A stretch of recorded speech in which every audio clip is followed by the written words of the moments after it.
In the heart of a quiet village, there lived an old dollmaker named Eliza.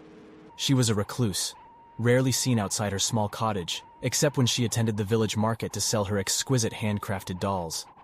The dolls were unlike any others, each one intricately detailed, with lifelike eyes that seemed to hold a spark of mysterious life. Despite her talent, Eliza was shrouded in mystery and rumor.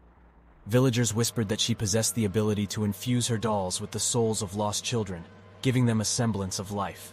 It was said that the eyes of the dolls held a glimpse of the souls they carried, trapped forever within their delicate forms. Curiosity got the better of me, and one moonlit night, I ventured to Eliza's cottage to learn the truth for myself. The village was asleep, and the only sound was the rustling of leaves in the breeze. The air was thick with anticipation as I approached the cottage, the soft glow of candlelight escaping through the windows. I knocked on the door, and after a moment it creaked open, revealing Eliza's wizened face. Her eyes were deep pools of wisdom, and there was a sense of both sadness and knowing in her gaze. She invited me in, her voice a melodic whisper that seemed to echo through the room. The cottage was filled with an array of dolls, each one unique, each one seemingly alive in its own way. As I gazed at them, Eliza began to tell me her story, a tale of love, loss, and a pact she had made with the ethereal realm. Long ago, Eliza had been a mother, her heart filled with the love for her young daughter Lily. But tragedy had struck, and Lily had been taken from her too soon. Overwhelmed by grief, Eliza had made a desperate plea to the spirits of the afterlife, a plea to bring her daughter back, even if only in the form of a doll. The spirits had answered her call, but the price was steep. For every doll she created, Eliza had to trade a part of her own soul.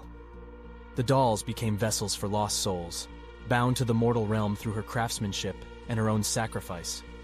As she spoke, Eliza's eyes welled with tears, her voice heavy with remorse for the choices she had made. She showed me a special doll, the one that held her daughter's soul. Its eyes held a mixture of sorrow and a spark of recognition, as if Lily's essence still lingered within. Over time, Eliza's work had become her penance, a way to keep the souls of the lost from fading into oblivion. But the burden was heavy, and she longed for release from the cycle of creation and sacrifice.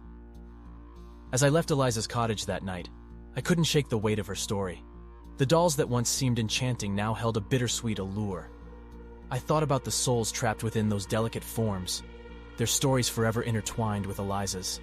Years passed, and the village continued its quiet existence.